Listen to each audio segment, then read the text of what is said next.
We're doing two things here today that are seemingly contradictory, but are actually very much in line with each other. The first thing is obvious, that we're grieving the loss of Stephen, that we are mourning that he's no longer with us. And at the same time, we're calling this a celebration of life for a reason. And that even after somebody passes away, especially after somebody passes away, it's important to be able to honor their memory by talking about who they were and who they still are to us. So as people are coming up to speak, I'd ask you to keep both of those things in mind. That yes, we're mourning, but we're also celebrating who Stephen was and who he is to us today. So first, I'd like to call up Jerry, Stephen's father. First of all, I want to thank everybody who came here today and to join in on this celebration of life. Most difficult time for Helen and myself and for Jen to go through. Stephen's going to be a great loss to us. My comment is he's at peace, and that's the way we'd like to leave it. But so many people went in today to make this what it is. I have to thank Claudette and Elaine for coordinating the food, and after Andrew for doing the film, and that guy over there with the bald head and glasses on his head, I can't remember. Justin, thank you, Justin, for putting it together. Okay, Justin's taking up a fund for replacing his teeth, so he's going to go onto the website, right, and a fundraiser, right? Okay, thank you. Anyway, what I'm trying to do is put a little levity in this because I want this to be a light occasion. I mean, Stephen is a great loss to all of us. We have never had such an outpouring of love from the community, from friends, from neighbors, from our Al-Anon families, from Beit Teshuvah, from the residents, past and present, and even future. We thank you. Ellen and I have a very simple belief. We give, and we get back equally. And you're a testament to our belief of giving, and I thank you all for coming. I'm not going to say much. In fact, there's nothing much left in me to say anymore. That Stephen, we love you, no matter where you are. Stephen was predeceased by his good friend JT, and I'm sure they're creating hell. But then Grandma's up there, okay, Celia, they're yours, okay? And she's minding the store because she's a control freak. And, you know, I know they're not going to get very far in what they're doing. I want to thank my brother-in-law for coming out and joining us today from New Jersey. Thank you. My daughter is here. My brother is here, okay? My aunt, my cousins. So much for my aunt and my uncle, Eddie and Lorraine. I'm going to name you by name because you can't run fast, okay? And all the people who came today. So this is your celebration of life for Stephen. I really hope you will come up, those who are not scripted in today, and say something how Stephen impressed you. Because what Helen and I got from all the emails and all the correspondence was Stephen, no matter where he was in this country, no matter when he was in this country, running his geographics, touched people in such a way that we never knew. And the outpouring of love and the stories were fantastic. And so it's amazing to us to sit back as we look at our son in one way and then all of a sudden realize the world saw him in a totally different way. And that's testament to a guy who was 6'2", 225 pounds, full of tattoos, the bully who was really the kid with the soft heart. And that's the way we will always remember him, and I hope that's the way you remember him also. So thank you very much. Adam Mindell. Hi, everybody. Can never make sense, right, of great loss like this. And it's a celebration of life, but I wanted to say the both and, right? Is that working here at Beit Teshuvah, it's been too much. I've seen too much loss with too many young people. And it's an epidemic. It's an epidemic. We're losing a whole class of young people to the disease of addiction. And it breaks my heart. You know, and whether it's Beit Teshuvah or anywhere else, it's for, you know, that to be a supporter of good prevention and good treatment and good recovery. Life hangs on the little things, right? It hangs on, you know, going to that next meeting or finding your way in treatment or reaching out for help. And that's what I was thinking of, is the little things. You know, my heart goes out to Jerry and Helen, and you guys did all the right things. You know, I mean, incredible members of Al-Anon, and have helped and touched so many different people here and helped me. You know, as far as I have a family that's in trouble, I pick up the phone, I call up Jerry, I call up Helen, I call up Rhonda. And, you know, and how powerless we are all to this disease of addiction. Powerless, right? Really, really powerless. And I just, you know, think of, you know, how precious life is, how really, really precious is, how precious Stephen was, you know, and just little decisions, you know, far beyond Stephen, just with the whole cohort of young people I've seen just going out one more time and using one, and I wish I could take it back for Stephen and so many others, right? Because I really want them here. The other part is, I remember, Stephen, I'll tell a couple quick stories. This was a celebration of life, too. That I've worked with many young men in recovery, and there was something special in terms of working with Stephen. I'll tell those two favorite stories that Jerry loves. Is I get a call from the sands of North Dakota, from the oil fields of North Dakota, you know. And Stephen says to me, Adam, I want to, and this was after, like, he blew up Beit Teshuvah. As far as his last day of Beit Teshuvah was like crazy. That's all I could explain. I'm not even getting into it. It was just crazy. And he called me up, and I knew he meant it. I really knew he meant it. Like, he put Stephen on me at that moment, that I could feel Stephen's soul. And he's like, I need treatment. I'm like, Stephen, get on a bus from North Dakota. It took him 21 days to get from North Dakota to Los Angeles, you know. And he would get stuck at these, like, gas stations, and, you know. But 21 days later, he showed up. You know, 21 days later, you know, he was in treatment.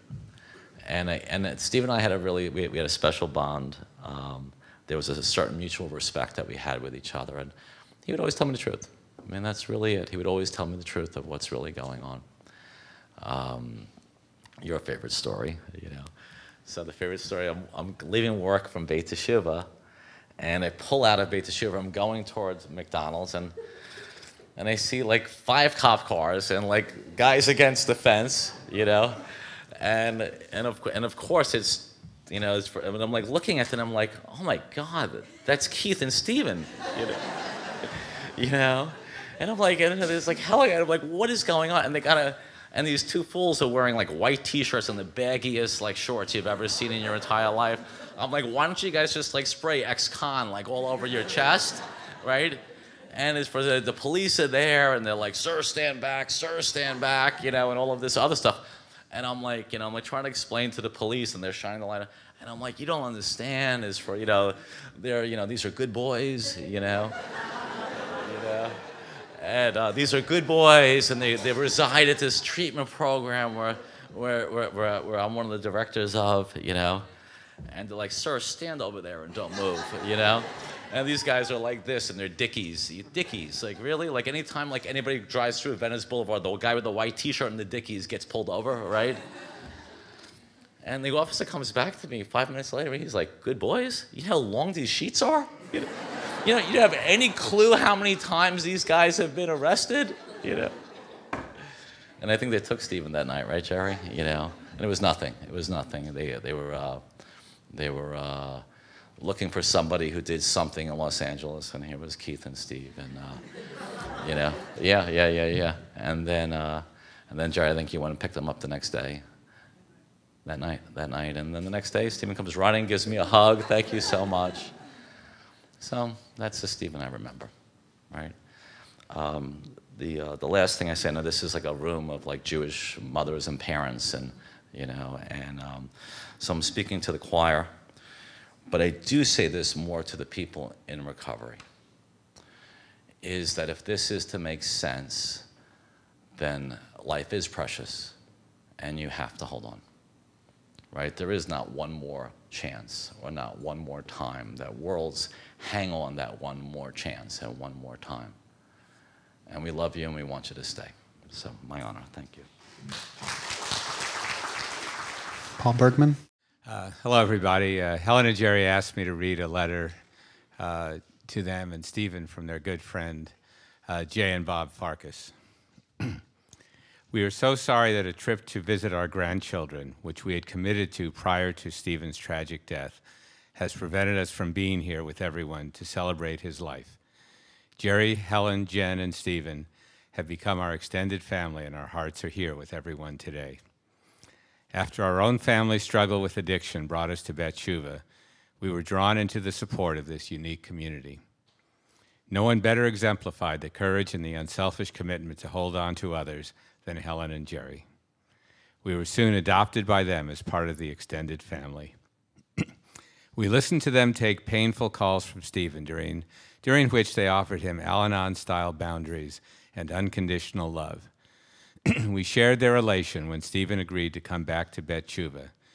We tracked his bus ride home, held our breath with them as he arrived safely, and hung on with them while he did a stint in jail for old warrants.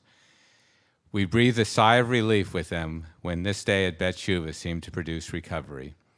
We were overjoyed along with them when he began to build his life, including getting back on track with work and school, and most incredibly, falling in love with his soulmate, Jen, who we also drew into our hearts. Having already become extended family, we quickly grew close to Stephen and got to know the beautiful young man he truly was. Stephen was kind and sweet, quick to give warm hugs, was affectionate and sensitive, bright, loving, a devoted son, a caring friend, and gentle partner. We were drawn to his tender soul and soon felt him and Jen were our kids as well. He was a gifted, creative artist, using the more utilitarian school of welding to create delicate sculptures. I know Helen will always treasure the beautiful rose he made with her name carved into its base, just one expression of love that he consistently showed to his mom. We loved being around Stephen. He exuded compassion for others and radiated genuine warmth. He was a big, strong teddy bear of a man who was openly affectionate with everyone he loved, including his friends, his family, and especially his beloved Jen. The two of them were magic. The intimacy and soul connection they had together was palpable. They were like sweet children around each other, playful, precious, and always treating their relationship as a precious gift. We were both very fortunate to have only known Steve in his recovery. We saw him healing, loving, connected, and vulnerable. We watched him be supportive of others in their challenges. He was proud of every simple accomplishment. He was truly hopeful about his future. While his family experienced the burden of Stephen's struggles, we only knew him during his efforts at recovery, so our memories will always be of Stephen as a pure and holy soul. We will remember how sweet he was at Jerry's birthday party, sitting on Helen's lap, posing for family photos. We will remember going to the play about addiction at the Odyssey Theater and appreciating our great luck that despite the monster that addiction had been in our lives, we were all alive and well. Afterward, we all enjoyed a huge meal together at a Chinese restaurant, ordering just about everything on the menu and eating with gusto, especially Jen. We will remember the barbecue for Charlie, Jen's dog, with our Levi as the only other four-legged guest. Hanging out with Stephen and Jen and their friends at the pool, we felt grateful that, despite their histories, they were like any other affectionate young couple in love. We also remember comforting one another during the celebration of Yis Polstein's life just a couple of weeks ago, grateful that our loved ones were not victims of such pain. We remember all the reassuring hugs Stephen gave us, making us feel like even though loss and tragedy surrounded us, things would be okay. This is a snapshot of Stephen we hope to give as a gift to everyone mourning him. We celebrate everything that made Stephen precious. We will always remember him as the person he tried so hard to be. We were all blessed to have gotten time with this sweet young man. The energy of love he radiated during his life now surrounds us all and has woven itself into our hearts. Despite the pain, we are all blessed to have been changed in wonderful ways by having known Stephen. We will remain grateful for that. If not for Stephen, we would not have had the honor of having Helen, Jerry, Jen, and Keith become family. We will hold on to you, support, listen, care, and love you. These words are inadequate to express what is in our hearts, but we hope you know how much we love Stephen and how much we all love you. We love all of you. Sorry. Thank you, Stephen, for touching our souls during your brief stay on Earth. And thank you to everyone who battles valiantly along with us in fighting this terrible disease. We are grateful and honored to be in your lives. I'll just add one little personal thought that I was reminded of as I read this. And they refer to him creating he welded a rose. And during his first stint in Bet Teshuvah, and we got to know Stephen a little bit with Helen and Jerry, I remember asking him what it is he hoped to do eventually. And he said that he wanted to become an underwater welder. And I thought, thank God, it's so hard being the only underwater welder in this world. I was looking forward to have someone join with me. And that was my first. The other thought was, I can think of a lot of things to do underwater, but welding would never have occurred to me. So, he was really a creative soul, and that little conversation will stand out in my memory of and his hopes for the future. And we wish you comfort and peace. Thank you for asking me to be with you tonight. Kelly Bruno. To be perfectly honest, you guys probably know him much better than I. Though we're family, Stephen and I were not very close. But our family is not a stranger to tragedy, unfortunately. Can you hear me? Probably not. But we've always been a family, and sorry. And we will be by you guys every step of the way. And I wrote just a little something, because I write poetry, and this is just something that the day that I heard it happened just came out. So I will read it and walk away. Okay, so I'll try to read it. Okay. The time has come to say goodbye. You left friends and family alone to cry, all because addiction had taken its hold. The years of pain have finally taken its toll. A life that's wasted, a breath that's gone. We know you've been fighting this addiction way too long. We only get one chance on this earth. I wish you understood how much you were worth. You will be missed and thought of in light. Stephen, be free. There are no more demons to fight.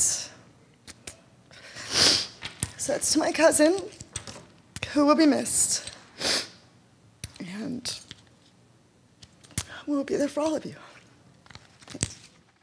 Peter Burke. When I first heard about Stephen's passing, I really felt inadequate to addressing my feelings or my thoughts. I didn't know Stephen very well, but I know Jerry and Helen pretty well. And I knew what they would be going through because I've gone through it with the loss of a brother and my parents. And I didn't want to just immediately write an email or a letter. I just thought I would sit on it and see what happened. And one day I was driving in my car, and a line came to me, and I keep a notebook in my car, and I began to, actually, what I'm about to read came about naturally without any help from me. The only thing I had to do was stop the car occasionally. And at one time I was writing this line and found myself bumping into the car in front of me. But it's a little poem that I wrote to help me, and perhaps some of you, to remember how special Stephen is and was.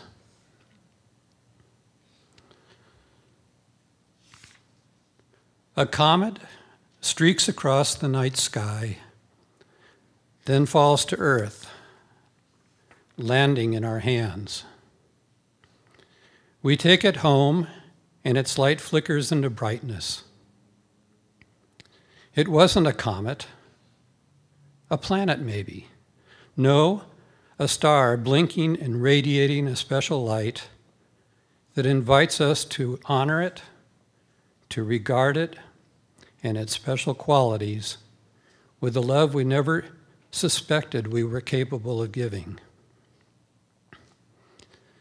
After years of residing among us, our cherished star grew restless and considered a return to the sky above. We tried in vain to hold on to it, but its twinkling light was fading, and it knew that only by returning to the place from whence it came could it recharge its godly energy and send out its love with a twinkle, knowing we will look and that we will find it there. It asks only one thing, that we never stop looking, and that we promise to do. Thank you. Nan Burke. Helen and Jerry's. We've been friends for 50 years, forever, it seems. And I have 2 daughters right there. And I was a little more prepared for a baby. So I came there and surprised them by being there to help. Right, dear? Right. Let me tell you about the first time I met Stephen. Helen brought him home from the hospital, and I was waiting for her and her baby boy to come home. I stayed a few days to help because I figured she would need help. And I wanted to tell you a little bit about him when he was little.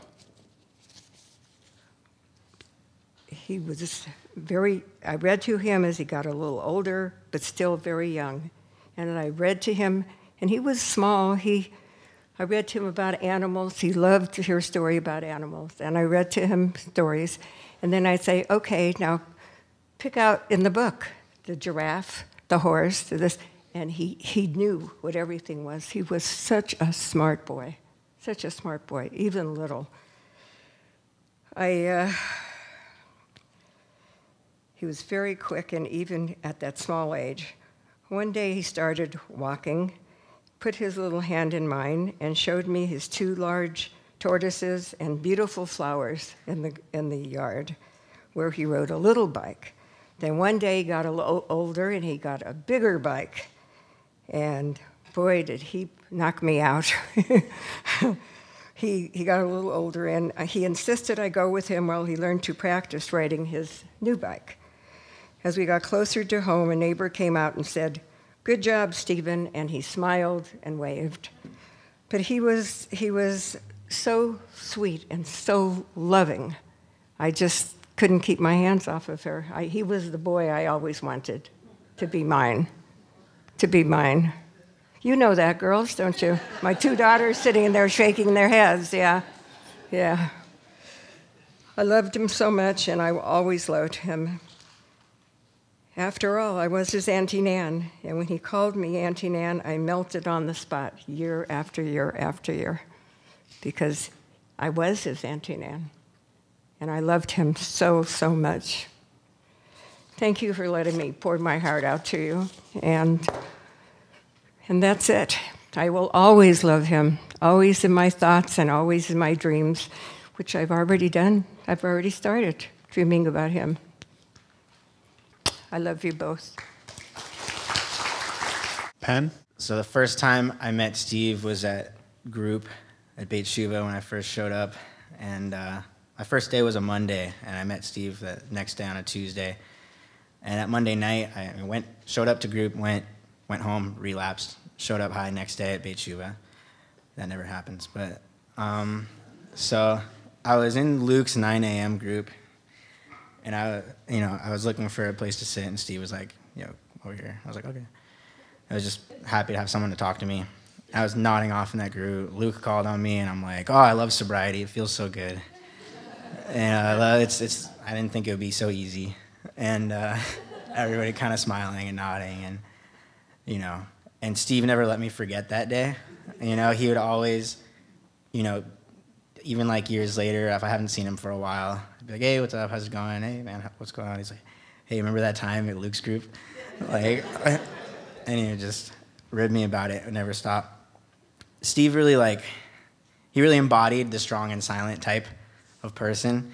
You know, with him, a look could give 1,000 words. You know, you could have a whole conversation with him without ever saying anything. He was kind of special that way, like really deeply empathetic. You know, and you could look at him and see he was having a rough time and kind of just put your hand on his shoulder and he would just look and kind of nod and you didn't have to say anything. You could see he was angry and know he needed space and not to go bother him. And you could also just see him make eye contact, both smile, and just hey. And even if I hadn't seen him in months, you could have that, and you'd be all caught up. Just need to see where he's at, you know, like. But he talked a lot if you had those moments with him. But I won't go on too long. But there was one time also early at Beit Shuva. You know, they used to, I don't know, they probably still do, take a van out Thursday night after L'Chaim to go play basketball. And it was like my second or third week actually in the house, and I just wanted to get out of the house. I'm not really a good basketball player. I don't know if you noticed, I don't have really the build for it. But, you know, it's not my sport. So I went, and we're all at the park, and we're sitting down, and Steve looks at me, sitting, not playing, and he's like, hey man, come on. And I'm like, no, it's cool. Like I'm not trying to play. I'm having more fun watching you guys. Just you guys have fun. I'm glad to get out of the house. And he goes, no, why don't you come play with us? And it's cool. Come on, like you can be on our team. And I was like, no, I appreciate it, but you don't want me to play. You know, I didn't want to piss this guy off by messing up the game. And he goes, it's all right, man. Just come play with us. It's cool. You don't have to be good. It's just, we're just having fun. He just always wanted to include. You know, he was always reaching out. And I was like, nah, I'm good. And he kind of like drew himself up real big, puffed his chest out, and was like, get up, you're playing. And I had a feeling that it was a better idea to just get up and play. You know, Steve was the kind of guy who was much better to have on your side rather than the opposite. And I was really glad to call him friend. You know, and it's really tough. You know, I feel like being in recovery for a while, you stay around long enough, you lose some people. That's one of the cold, sad truths about this thing, is that not everyone can get this. And I feel like I've kind of been calloused a lot of times. Like, it doesn't affect me so much as it should, but this one does. I'm going to really miss Steve. I was really happy to be able to call him my friend. And, yeah, keep him with me and keep that memory alive, you know, and don't let it be for nothing, you know. Thanks. Jeremy? So I was out to breakfast at Langer's Delicatessen in Los Angeles, and I opened up my Facebook page and saw the posting about Stephen, and yeah, first one I saw, I thought it was a joke, and then I saw the second posting, and I was like, wow, this is like real. And I didn't know what to think about what to do with that. And then I immediately started writing on Facebook what I needed to do just to kind of get it out. And I had that with me, and just take everything out of my pockets, but don't seem to see it, so I'll just kind of wing it, because, oh, hey, guess what, there it is. So, rest in peace, my brother Stephen. You may not know it, but you helped me change my perspective. I never liked people who were covered in tattoos. In fact, I was scared of these people, but you changed my stinking thinking. You were this big guy with muscles and tats all over, and I was very vulnerable around you. But when I got to know you, I discovered you were a gentle giant, a walking angel with a strong heart. You will be missed by everyone who knew you. I guess in a way, your spirit came to say goodbye to me yesterday. I was helping a customer, who needed a new harness for his dog. I asked him what kind of dog he had, and he said, a thug pug. I looked at him and I asked, what's that? He told me it was a mix between an American bulldog and a pug. So every time I remember that story, I will think of the thug pug that you are, another walking angel with a heart of gold, but a body that says, keep your distance. I love you, Stephen Sands, and I hope your soul may finally rest in peace. So like I said, he really helped change my perspective on the way I view people with tattoos. My perspective before was keep my distance from, I didn't like tattoos. I have 2 of my own, but my tattoos mean something to me. And what I realized was that was the whole stinking way of my thinking, was that everybody's tattoos mean something to them. It's not just, let me mark up my body and make myself look scary, and no, it's not like that. Every piece is art. Every piece is something to them. And the other part of it is that I realized that there must be so much pain behind all these tattoos, because it's a lot easier to put it on the outside to get it out of the inside. And I will forever be grateful to Stephen for helping me change my way of thinking. We have something written by Kyle Pullen. Stephen, I want to talk about our history. I went into BTS the first time and remember meeting you in 9500. We were both assigned mats, which is how our bond began. I remember telling you my anger and hate, and we related on so many ways. But you were the first real friend I met and got to know with getting sober. I remember the days we pushed the cart after washing the mats, and they would all fall right before we got inside. We looked at each other like, here we go again. I look and look up to you and have the most respect.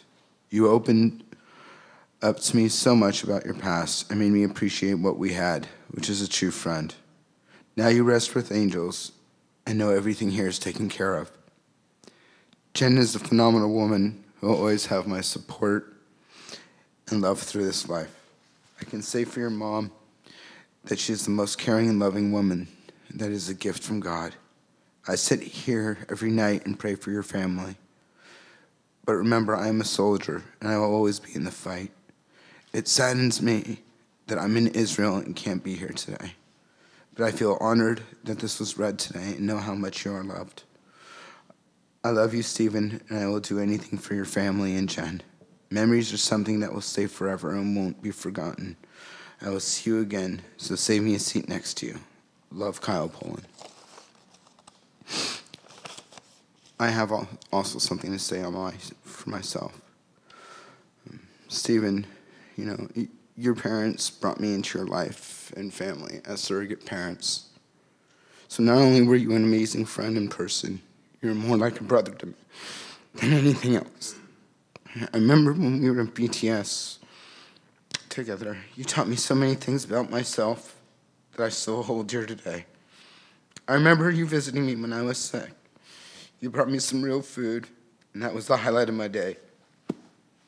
There are no words to express my sadness that you're now gone from us. I remember running into you on the way to school one day.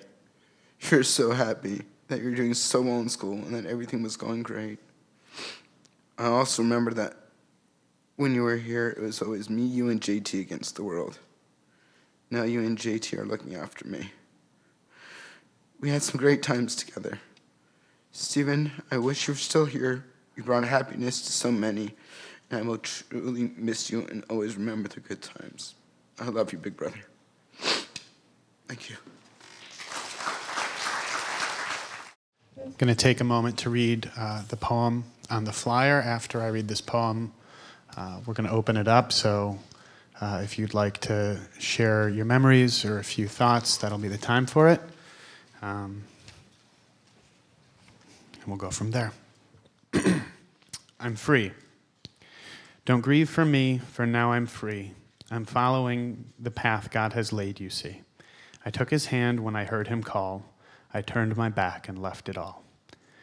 I could not stay another day, to laugh, to love, to work, to play. Tasks left undone must stay that way. I found that peace at the close of day.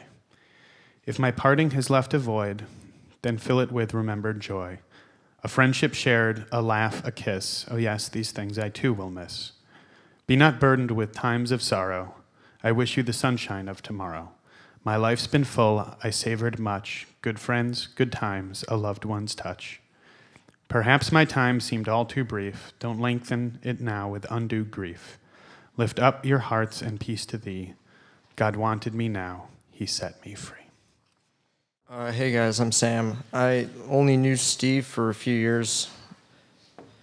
Just wanted to kind of say pretty much what everybody here who knew him already knows, that he's the single most loyal guy I've ever met. You meet people in a world of recovery and addiction, and it's hard to let everybody in because you know that people come and go. But with Steve, he forced his way into your life. He infiltrated you. And you didn't really have a choice in it. You know, even if it was just saying hey to him one day, you had a road dog for the rest of your life from that point forward, and everybody else better watch out. He has come through for me on many occasions when I really didn't have anybody else I felt I can go to. And I never even had to ask. He just could sense something was going on. He got me out of a really bad living situation that I had gotten myself in.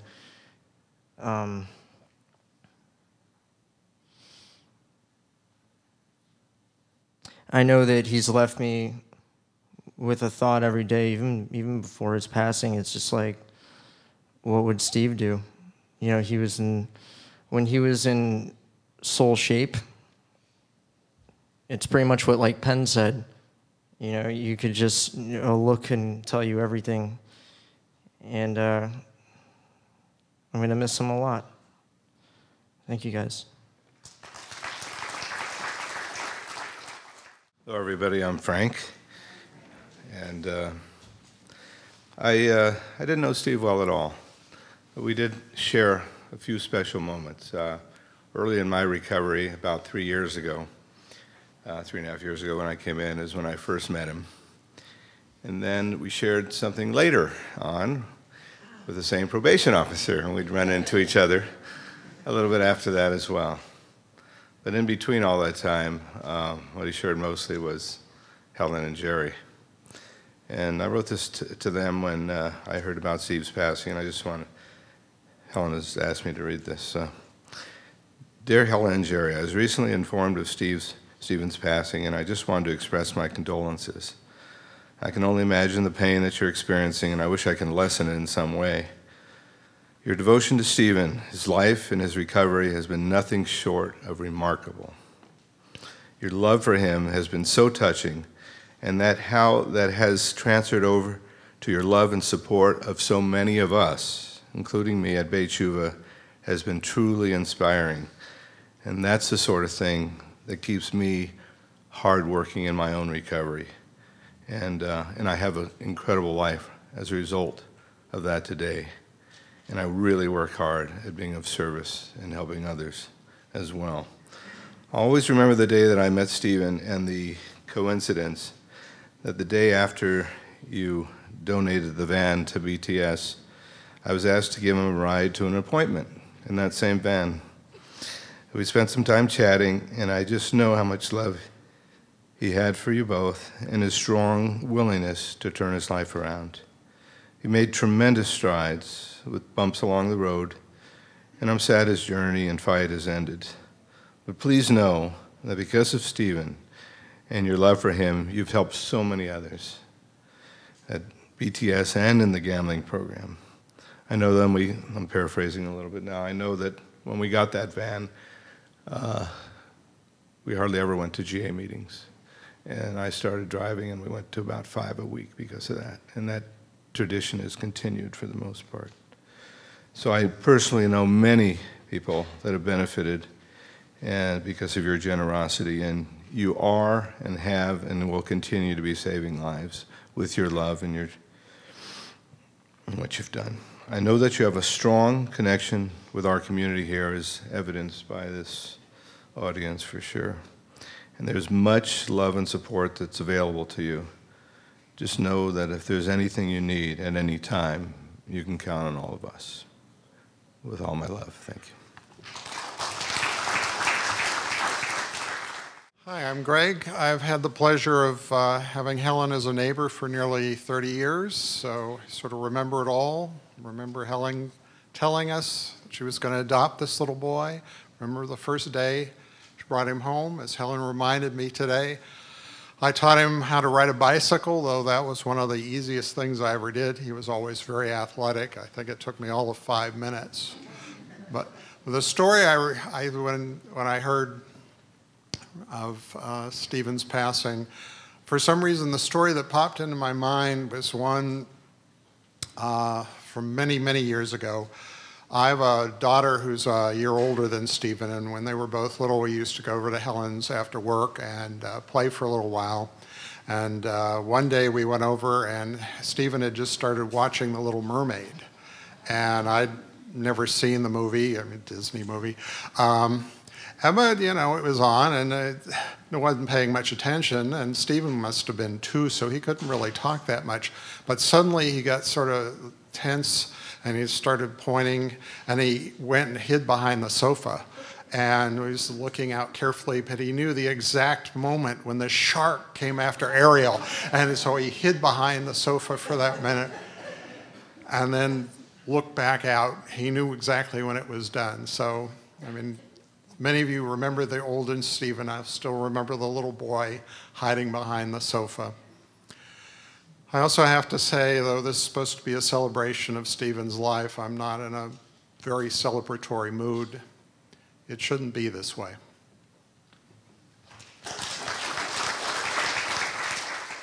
My name is Mark, and this one hurts, guys.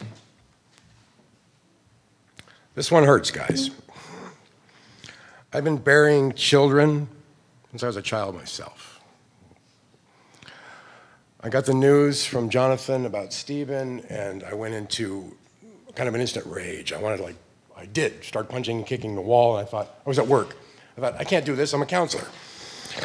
I can't be punching holes in walls. I met Stephen when he was a skinny little 18-year-old kid.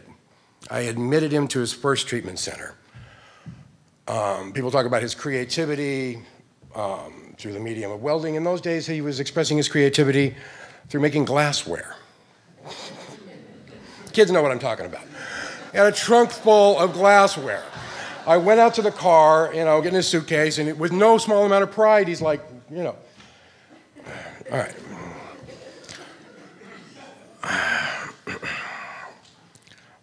I liked him right away. Stephen got a rep there. I have some very funny stories from those times, but I cannot repeat them in mixed company. Lost touch with him. We were close for a few months there. Lost touch with him. He went on his odyssey to Dakota and prison and Chicago and the like. Fast forward 5, 6 years. I'm a client here, as is he. We don't recognize each other. If I didn't see him even for a few months, I wouldn't recognize him, let alone a few years. We're sitting right next to each other, and we don't know each other. And then he brings up, were you ever at such and such a place? Yeah. He rescues me from 9500, right? Which is a room upstairs, a horror show. His roommate left, and he ran down to Harold and said, can Mark be my roommate? Yes. So I become roommates with him. It's true what they say in treatment, be careful who you're mean to because they might be your counselor next time, It's true, except I was his counselor the first time and his roommate the second time. He involved me in harboring turtles and smuggling turtles here. We got away with it. A couple of stories about Stephen. We were discussing the election of the Pope a couple of years ago, and said Pope Benedict XVI. Stephen says, "Who would name their kid Benedict XVI?" I went all Fred Sanford on him. I call him, "You big dummy." I used to call him that a lot, you know? I used to call him that a lot. And then we performed a song at a Beit Shuba talent show a couple years ago. And afterwards, you guys were there, and he was sitting with you. Afterwards, came up to me and he said, "That song made me cry." You know, goes to the big softy thing. You know, I never knew Stephen as a bully. I was very close with him twice over the years. I never knew him as a bully. And a couple days later, he said, "You know, the song made me cry, but it might have just been because I was off my meds."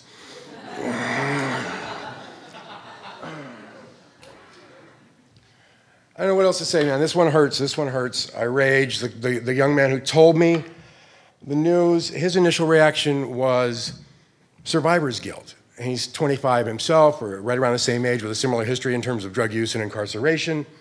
And he's like, "Why him and not me?" You know, I'm so far past survivor's guilt that didn't occur to me, you know.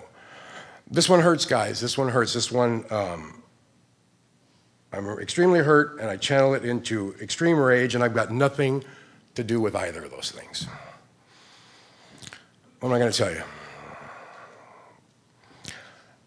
He would have appreciated the country music background of this thing. All right? Sorry, guys.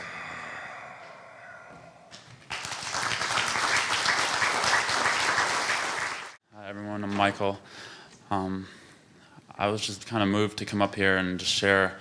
Hearing a lot of the stories about Stephen reminded me of some. We weren't sure of what we thought of each other when we first got here, you know, and then we kind of like hung around and we saw that we got to know each other and spent a lot of time in the gym and really pushing each other, and it was great to have that, you know, his energy in there. It was just amazing, really motivating. And then you know, he ended up being my roommate for a little while here, and just he got to listen to me, you know, keep him up at night talking about, you know, I was going through a custody, you know, an issue trying to get my son, and he would just listen, and he was really, you know, some people you can tell that they really care and they're really empathetic, like Penn shared. It was just really a genuinely amazing feeling when you're talking to someone that, you know, is caring and is like present with you as Stephen was.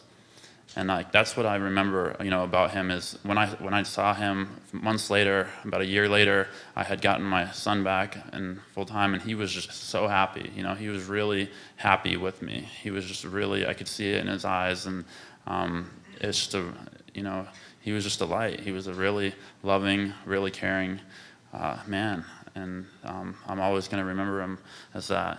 So thank you.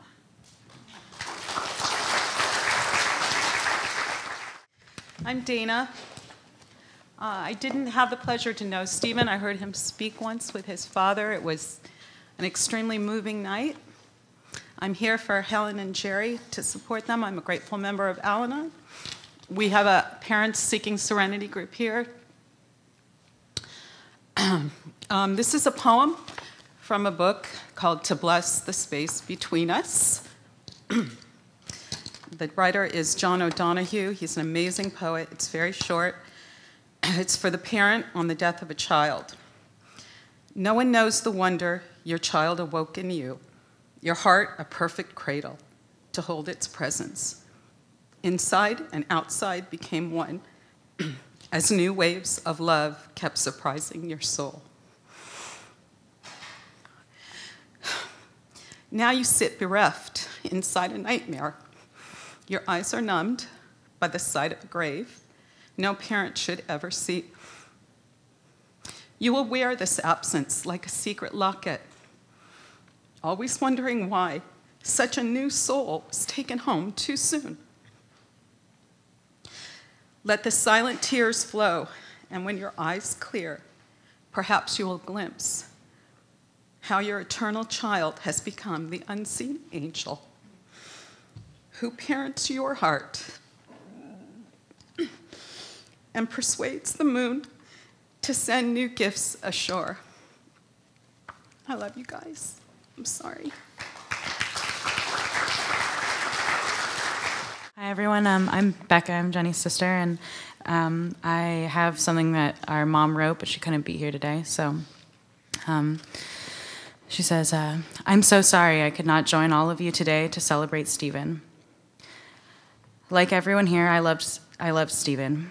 He was a remarkable young man, but perhaps the best part of Stephen for me was how much he loved Jennifer. Sorry, I've already lost it like 5 times. It's just going to happen. When we first met Stephen, both he and Jen were very shy, yet they knew innately that there was something about the other that would bring each of them happiness. I'd first like to share a few short stories about Stephen. First, whenever he came to my home, he was always willing to pitch in and help, especially when it came to clearing the table and doing the dishes. I always called him my Jewish waiter because just as the last forkful of food hit your mouth, he would say, "Are you done? Can I take that for you?" My usual comment was, "Stephen, sit down and relax. We don't have to do the dishes yet," but inevitably he would get up and go to the kitchen and get to it before I could. Always double checking to make sure that he was only putting items in the dishwasher that should go there. Mom. Last Thanksgiving, we had the wonderful opportunity to have everyone here from all over the country in our family. It was Thanksgiving and Hanukkah, and for our family, it was 5 straight days together. Stephen really got into the family and got to know the swing of things. The cousins and him got to spend some great time together. So much that once things quieted down a bit and we decided to go to a family dinner at our aunt's house, all the kids worked on a white elephant exchange, which the adults did not really know about. The laughing, sharing, and family fun that ensued for the rounds of picking their gifts was just wonderful to watch. To see all the cousins and their significant others sharing the barbs, the inside jokes, and the enjoyment of each other's company was quite a sight, as well as playing Cards Against Humanity, which was fantastic.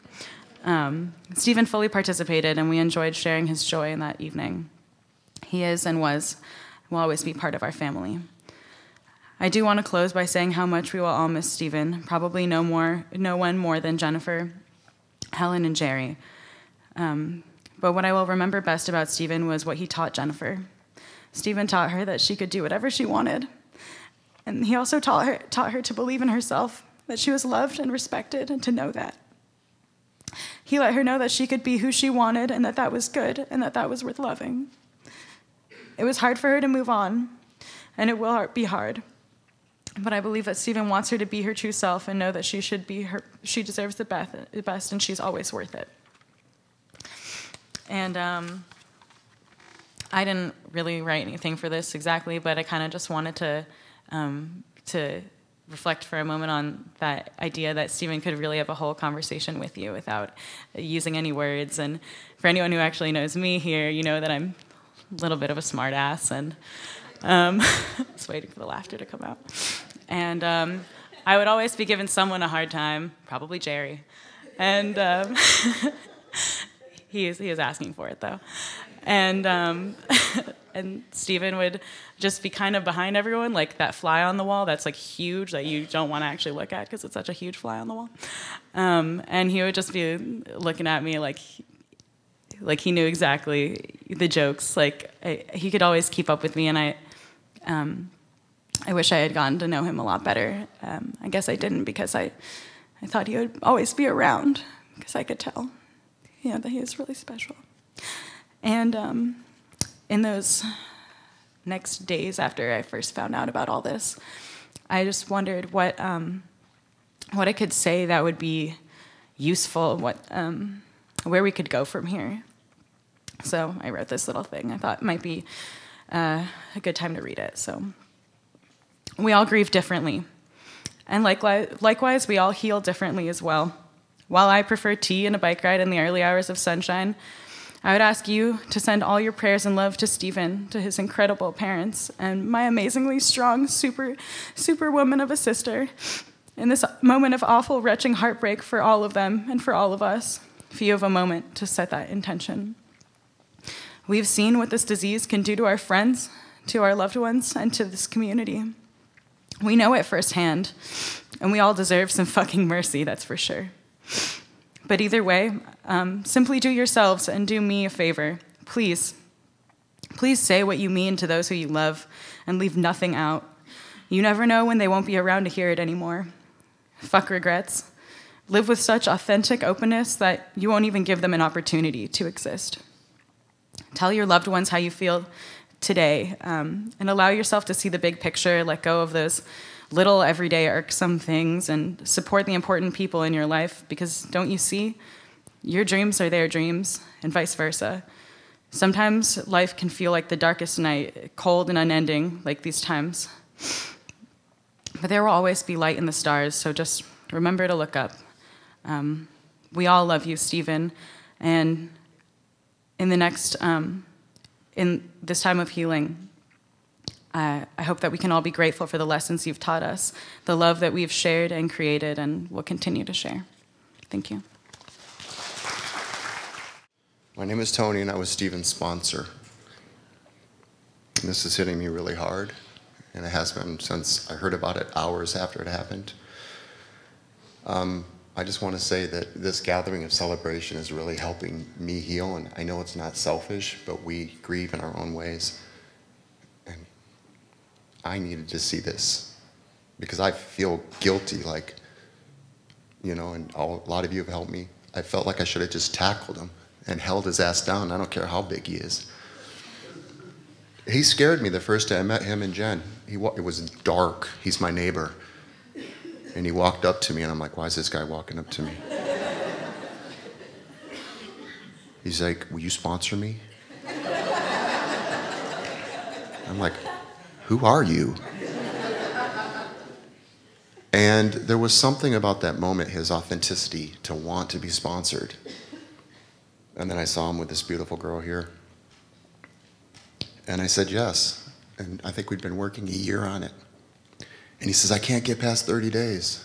I said, yes, you can. You can get past 30 days. You can do this. I said, just trust me. And he'd get to 30 days, and he'd be perfect. He'd be sending me phone calls every day. I got this. I feel good. And we're working the steps, and we're getting deep into it. And then 30 days would come, and bam, he'd go out. And I know that because I'd get a call from her, and I'm like 2 doors down, and there's an ambulance in front of his place, and they're pulling him and putting him in a stretcher. No sponsor or no family member ever wants to see this. And I'm seeing him in the stretcher, and I look at him, and I'm like, dude, what happened? We were doing so good. And he's like, I don't know. That's the power of this disease. I don't know. And I said, you're going to come back, right? He says, yeah, I'm going to come back, and you're going to be the first person I talk to. He came back within an hour or 2 hours. Like, how does a man go through almost dying in a stretcher and show up at my door? He says, well, they were going to call the cops, and I didn't want to have to deal with that. And I'm like, dude, you almost died. I'm like, let's get serious about this program. And we got another 30 days, but this time he got to 60 days. And then he had another relapse. And I know because I went to his house. But we didn't put him in a stretcher. But I was there to witness the ugliness of what almost ODing looks like. And it's ugly. And so anybody that has an addiction, or anybody that's family members of people with an addiction, and I'm learning this from experience, there's nothing we can do. It's a God and their connection, and it's their relationship, and that is it. And we can only be there when they ask for us to be there. And so I was there, and he survived that one. And then I heard the ambulance go by the day it happened, and I'm in the shower, and I'm like, it's Stephen. This one is Stephen. And I dry out from the shower, and I run out to see him, because again, he's my neighbor. But it wasn't Stephen. It was the house next door to Stephen. And that person died. And I'm like, oh, thank God we dodged the bullet. So I went to the Marina Center, got my meeting on, and was like, oh, thank God. And then I got the call a couple hours later. That day, Stephen died about the exact same time. We are powerless over this. It's all an illusion in our head if we think we have anything. And this is what I'm learning from the family, and this is what I'm learning from the community. Because it hit me really hard, because I felt responsible. Sponsors, we're supposed to be saviors. No, we're not. We're supposed to carry the message. So thank you for showing the love and showing who he was, because that's not the Stephen I knew. I knew the struggling Stephen, the man that was dealing with addiction. But the one story, the reason I came up here, I wanted to tell you is he knocked at my door one time. Usually you don't want your sponsees coming to your house. But he knew where I lived because that's where I met him. And so he would come over. And I had this cute little, when he met me, this cute little chocolate lab. It was like 8 weeks old or a month old. But over 6 months, that lab grew to be 100 pounds. And then, so Stephen was there. And as I heard you guys share that Stephen loved animals. Well, he would come over not to work the steps. He came over because he said, I needed some love from my dog, Atticus. And those two would wrestle, like love you've never seen other than these two. And just the love of him and nature and animals, that's Stephen. All that other stuff was him putting the veil up so you guys didn't really know who he was, because it hurt. It hurt to be pure and honest and an artist and a person of love. And he was pure. And sometimes being pure, we can't survive on this planet. And that might have been the one thing that he was dealing with, is he was so pure, and I got that from hearing your shares. So you guys are helping me heal and continue on my life. I've taken on 10 sponsees since then, all with heroin addictions, which I know nothing about, but I know way more about heroin addiction now than I ever did because of Stephen. And maybe those 10 people will live because of Stephen. Thank you, guys.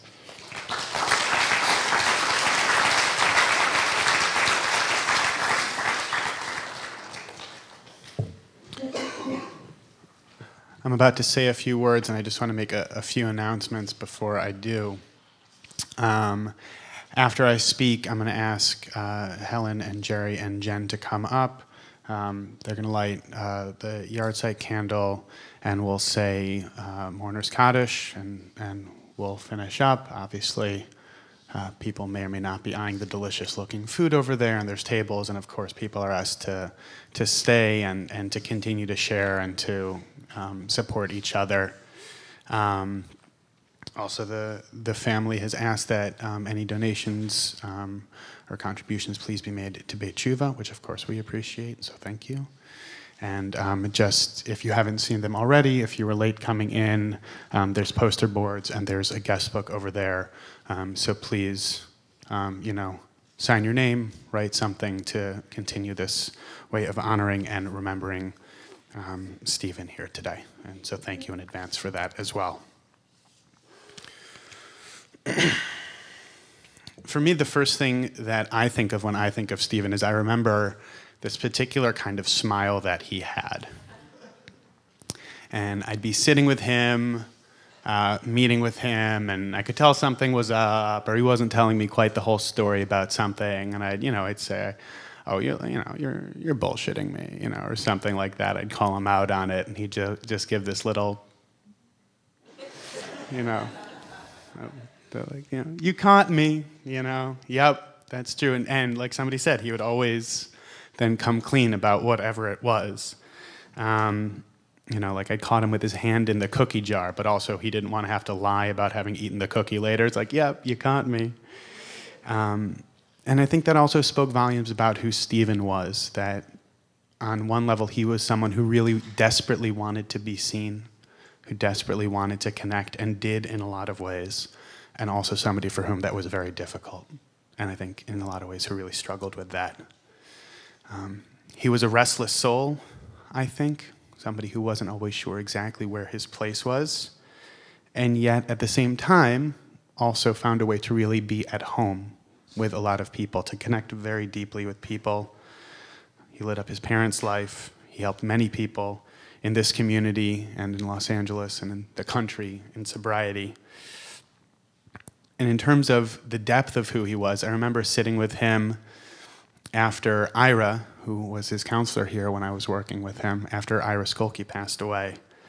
And Stephen was really grieving very deeply. He was in a lot of pain, mourning this person who he really trusted and cared about so much. And I was working with a few guys at that time who I shared with Ira. And Stephen, I think, was the one who really was hit the hardest by it out of the guys I was working with. And I think that spoke to how deeply he felt the events in his life. And that can be something that's very hard and something that's very scary, but I witnessed that. I saw it very clearly in that moment. I still remember it so clearly that this was someone who had a real depth of emotion to him. And there's no doubt that Stephen did suffer a lot of loss in his life. His good friend JT, Ira, Alex Aiello, of course others. And at the same time, with all of this death, he did put together a meaningful and deep life for himself, working towards a career, getting good grades, caring about his parents, and of course building, like so many people have talked about, the beautiful relationship that he had with Jen. I remember, I shared this story with the family already, that as his relationship with Jen was progressing and they were getting closer, he was sitting with me and we were talking, and he said something like, we've started to cuddle. I can't believe it, but I actually really think I like snuggling with my girlfriend. Like on one level, it was like a look of like disbelief, you know, like he couldn't believe it, but also that, you know, there was that tenderness to him. There was that really deep, loving side, you know, wrestling with dogs, cuddling with Jen, caring about his friends, caring about his parents. That despite being one of the most physically intimidating people I've ever met with, that there was this real gentleness to him. And so just like he would hold Jen, we're holding him today, and we're holding each other as we go through all of this. I hope that the joy here today is that Stephen, that restless soul, is now at home, that wherever that part of him that lives on is, that he's at peace. And I think that also he's present with us here today, those of us who love him and remember him, and that he's home here with us. And I think one of the blessings about today, in addition to hearing all the wonderful memories and stories that we heard about Stephen, is that for someone who both wanted to be seen so much and also to hide, is that we can say to Stephen that we saw you fully, we knew the truth of who you were and who you are, and that we love you. And that as much as addiction can be a disease of hiding and isolation, that we come here together to say that we see him fully. And I don't think it's a coincidence that those moments that I remember so clearly, that moment after Ira passed, that moment where he talked about cuddling with Jen, are moments of deep vulnerability, are moments of deep truth. And so just as we've been vulnerable with here with each other today, I hope that we can maintain that willingness to be vulnerable, to be real, to be transparent, to be honest, so that we can fully love and be fully loved, as Stephen was and as Stephen still is. That love, that deep, connecting love, is a beautiful and joyous thing. And even though Stephen is no longer here, that love still remains and always will remain. Yehi Zichrono Baruch, may his memory be for a blessing. If you'd like to stand, please do so. Many of you have the Morning Kaddish on your chairs. Yitgadal, Yitgadash, Shemei Rabbah. Be'alma, Divrach, Irutei, Yamlich Malchutei, Bechayechon, Uyamechon, Ufchayei, Bechol Be'Yisrael, Bagala, Bizman Kari, Vimru, Amen. Yehi Shmei Rabba, Levarach, Le'olam, Olomei, Omaya. Yitbarach, Vishtabach, Vitba'ar, Vitromam, Vitnaseh. Vitadar, Vitale, Vitalal, Shemei Dekudsha, Brichu, Le'elam, Mikol Birchata, V'shirata, Tush B'chata, V'nechemata, Damiran Be'alma, Vimru, Amen. Yehi Shlam Rabba, Min Shemaya, V'chaim Aleinu, Ve'al Kol Yisrael, Vimru, Amen. Oseh Shalom B'mromav, Hu Yaseh Shalom, Aleinu ve'al Kol Yisrael, v'imru, Amen. May God, who causes peace and wholeness on heaven, grant us some measure of peace, wholeness, and consolation here on earth. And let us say together, Amen. Thank you everyone so much for being here. Please stay, please eat. Let's share this moment together. Thank you.